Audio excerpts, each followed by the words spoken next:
Assalamualaikum warahmatullahi wabarakatuh. Kenalkan, nama saya Nusha Ilma Arini, SST MP, dosen tetap pada program studi Manajemen Bisnis Industri Furniture, Politeknik Industri Furniture dan Pengolahan Kayu dengan NUPTK 3960 7726 7323 0252. Pada kesempatan ini, saya akan menyampaikan rencana pembelajaran semester pada mata kuliah yang saya ampu, yaitu Pengetahuan Manajemen Logistik dan Purchasing, di mana mata kuliah ini diajarkan pada semester 1 dengan bobot 2 SKS. Mata kuliah ini membekali mahasiswa dengan pengetahuan mengenai konsep, fungsi, serta pengelolaan aktivitas logistik dan purchasing yang mendukung kelancaran proses bisnis, khususnya pada industri furniture.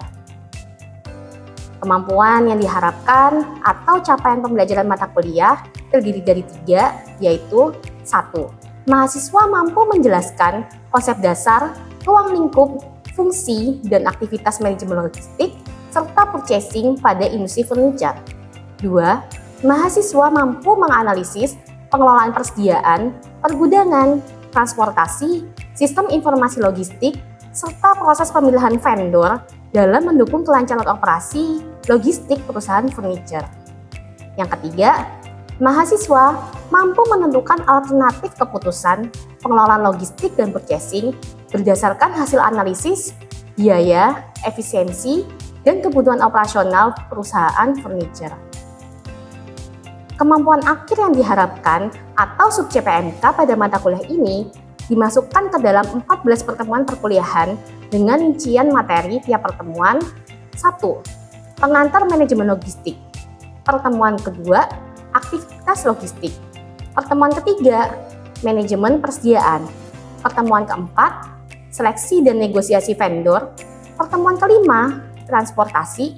Pertemuan ke-6 dan ke-7 membahas mengenai manajemen operasional logistik. Pertemuan ke-8, ujian tengah semester.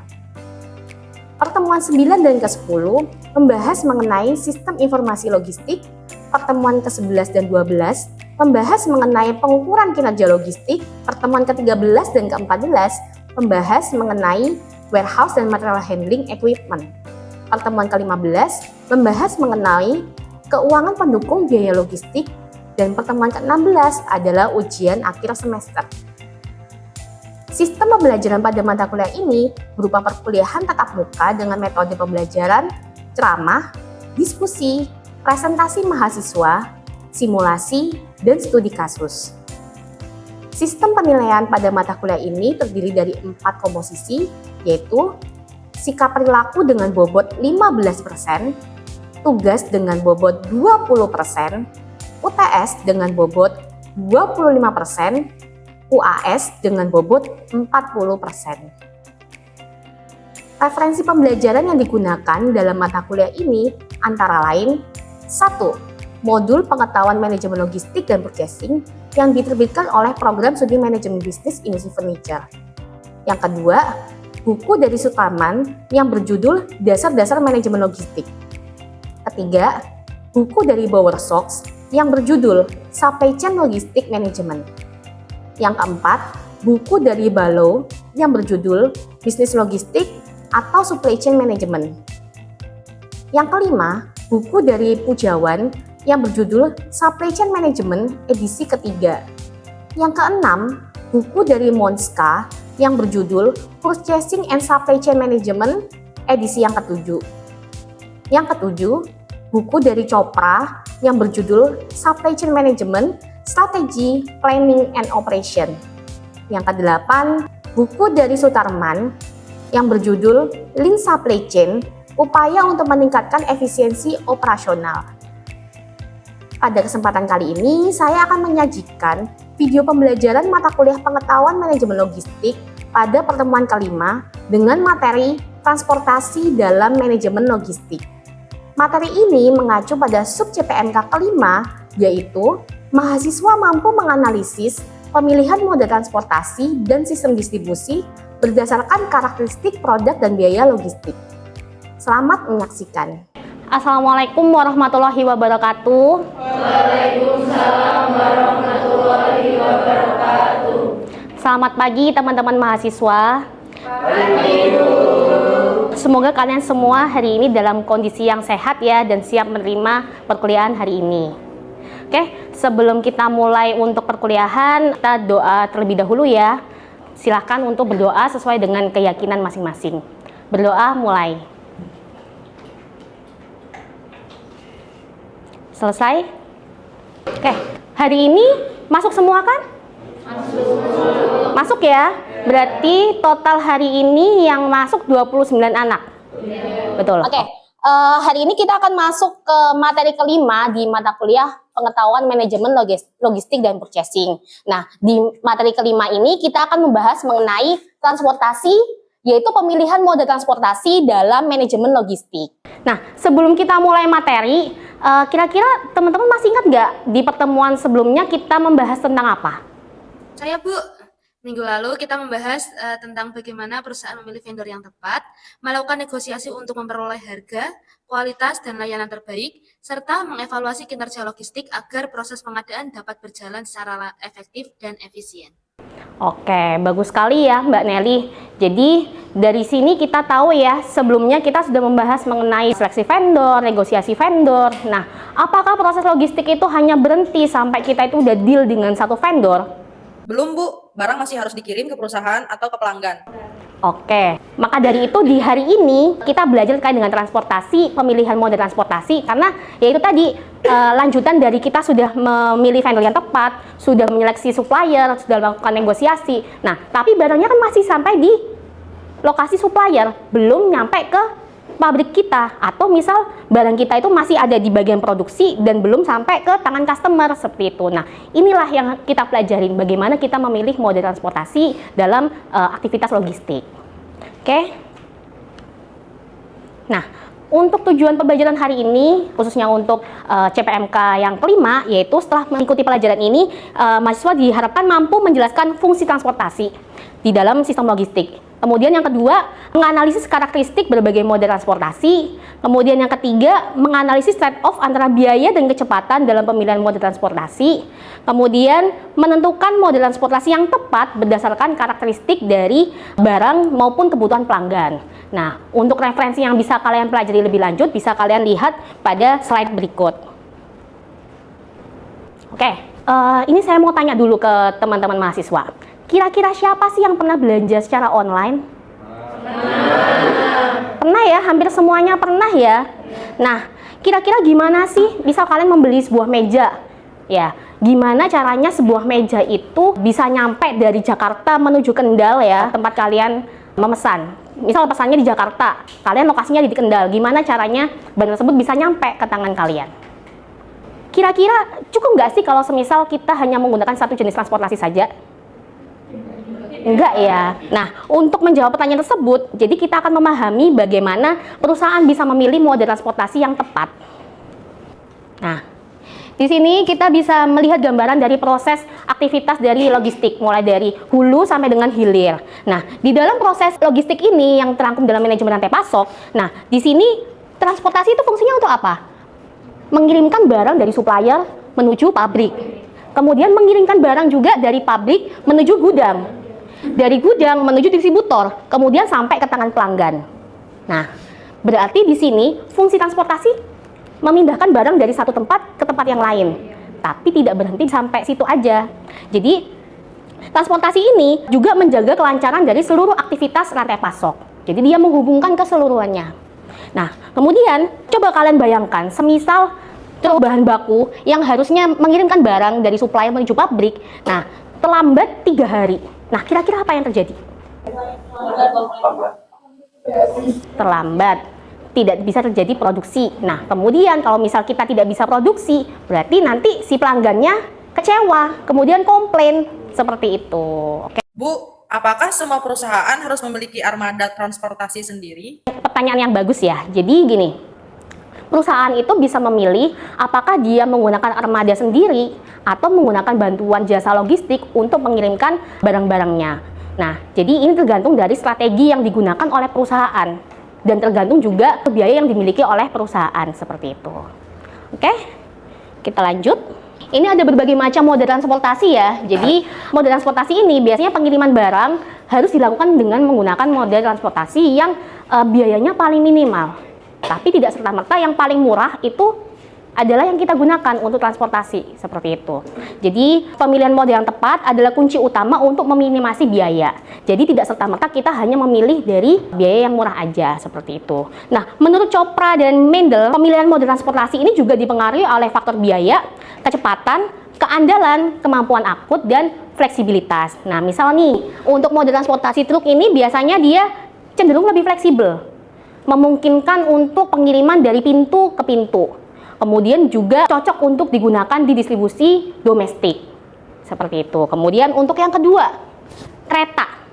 Mode transportasi kereta ini biayanya relatif rendah. Kemudian juga bisa memuat kapasitas yang cukup besar. Dan biasanya digunakan di regional tertentu selama dia masih ada jalurnya.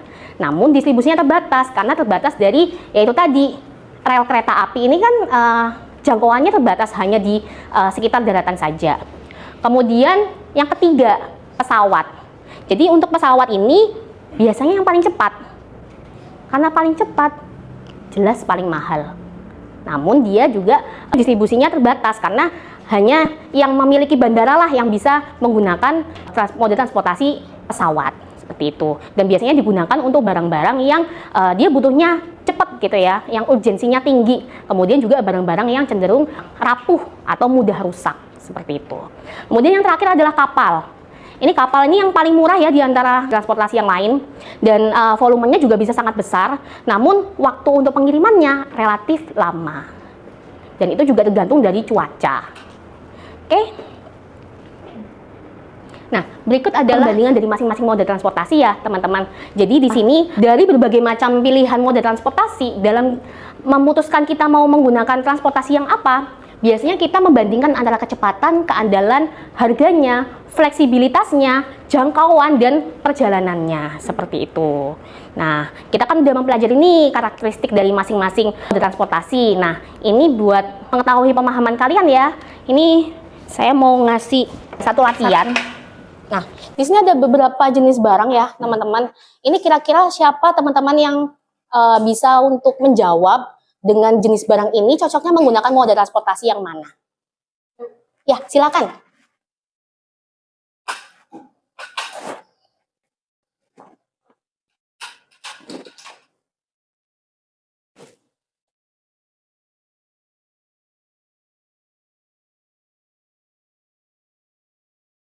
Ya. Oke, ini betul ya teman-teman. Jadi untuk jenis barang yang cukup besar, sofa itu cocok menggunakan mode transportasi truk. Kemudian untuk laptop itu juga urgensinya cukup tinggi, itu bisa masuk di pesawat, dan batu bara ini cocoknya di transportasi kapal untuk pengirimannya. Oke, ada pertanyaan? Ya, silakan. Bu, kalau biaya kapal paling murah, mengapa perusahaan masih menggunakan pesawat? Oke, tadi seperti yang sekilas kita ini ya baca dalam karakteristik mode transportasi. Dalam memilih mode transportasi ini tidak serta-merta hanya komponen biaya saja yang diperhitungkan, tapi juga fleksibilitas, keandalan, kemudian urgensinya. Misal kita butuh yang cepat, berarti kalau butuh yang cepat, meskipun harganya relatif tinggi, nah kita tetap menggunakan transportasi tersebut. Jadi kita tetap menggunakan pesawat, meskipun biaya yang dikeluarkan itu juga cenderung lebih besar.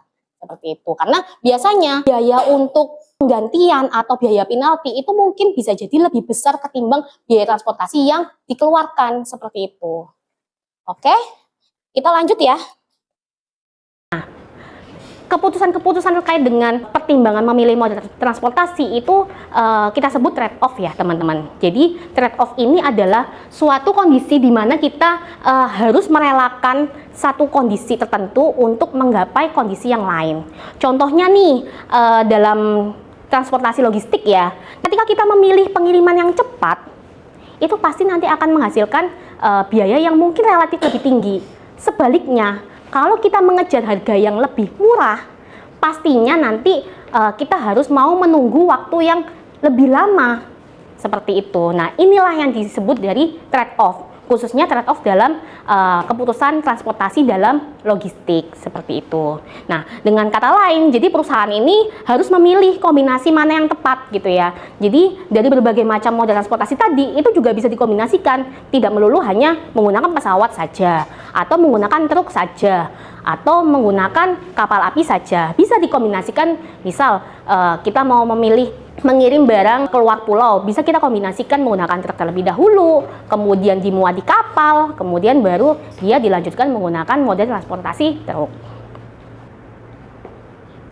Oke, untuk memperdalam ya teman-teman, jadi terkait dengan trade-off antara biaya dan kecepatan transportasi. Misal kita ilustrasikan ada sebuah perusahaan furniture yang akan mengirimkan 100 meja dari Kendal menuju Jakarta.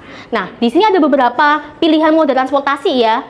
Jadi untuk moda transportasi kapal, waktu pengirimannya 5 hari, biayanya 6 juta. Kemudian untuk truk, waktu pengirimannya 2 hari, biayanya 9 juta.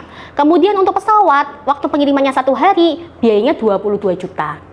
Kira-kira nih, mana yang kalian pilih untuk mengirimkan barang tersebut jika kalian menjadi logistik manager? Ya, silakan. Pesawat, Bu, karena keterlambatan akan menyebabkan kerugian yang lebih besar dibandingkan biaya transportasi. Oke, kalau itu butuhnya cepat ya, itu just in case kita butuhnya cepat. Nah, semisal kita dikasih waktunya itu hanya maksimal 2 hari, kira-kira mana yang kalian pilih? Ya? Saya Bu, truk, karena mampu memenuhi target waktu dengan biaya yang lebih ekonomis dibanding pesawat. Oke, berarti tergantung kondisi ya, tergantung kondisi yang ditentukan oleh pelanggan. Kira-kira kebutuhannya itu seberapa cepat urgensinya seperti itu. Ini untuk memperdalam ya teman-teman. Ini ada contoh soal, semisal di suatu perusahaan akan mengirim 50 lemari premium senilai 500 juta ke Surabaya, dari Kendal ke Surabaya. Nah, ini ada 2 pilihan moda transportasi. Yang pertama adalah truk dengan biaya 8 juta, kemudian waktunya 2 hari. Kemudian pesawat biayanya 20 juta, waktunya cuma 6 jam. Nah, misal kalian sebagai logistik manager, kira-kira kalian mau milih moda transportasi yang mana? Ya, silakan Mbak Kesya. Saya memilih truk karena batas waktu pengiriman masih dapat dipenuhi dalam 2 hari. Meskipun pesawat lebih cepat, tambahan biaya sebesar 12 juta tidak memberikan manfaat yang sebanding apabila pelanggan tidak membutuhkan pengiriman secepat itu. Dengan demikian, perusahaan dapat menghemat biaya tanpa menurunkan tingkat pelayanan. Oke, ini kalau dari Mbak Kesya, oke nggak apa-apa truk, karena dia butuhnya masih dalam batas waktu yang ditentukan. Ada jawaban yang lain? Ya, silakan Mbak Nisa. Jika keadaannya mendesak, semisal butuh barang di hari yang sama untuk pembukaan showroom, saya memilih pesawat karena pelanggan membutuhkan barang pada hari yang sama. Dalam kondisi ini, barang tambahan menjadi wajar karena keterlambatan dapat menimbulkan kerugian yang lebih besar daripada biaya transportasi. Berarti ini kalau semisal kondisinya urgent ya, butuh cepat, butuh untuk pembukaan showroom. Misal butuh untuk pembukaan showroomnya besok banget nih. Nah, nggak masalah kalau semisal kita memilih moda transportasi yang lebih mahal. Karena memang kebutuhannya adalah urgent, seperti itu. Jadi antara Mbak Kesya dan Mbak Nisa ini sama-sama benar ya. Semuanya sesuai dengan kondisi ketika barang itu dibutuhkan. Apakah butuhnya itu masih waktunya longgar atau kita butuhnya cepat, urgent, seperti itu.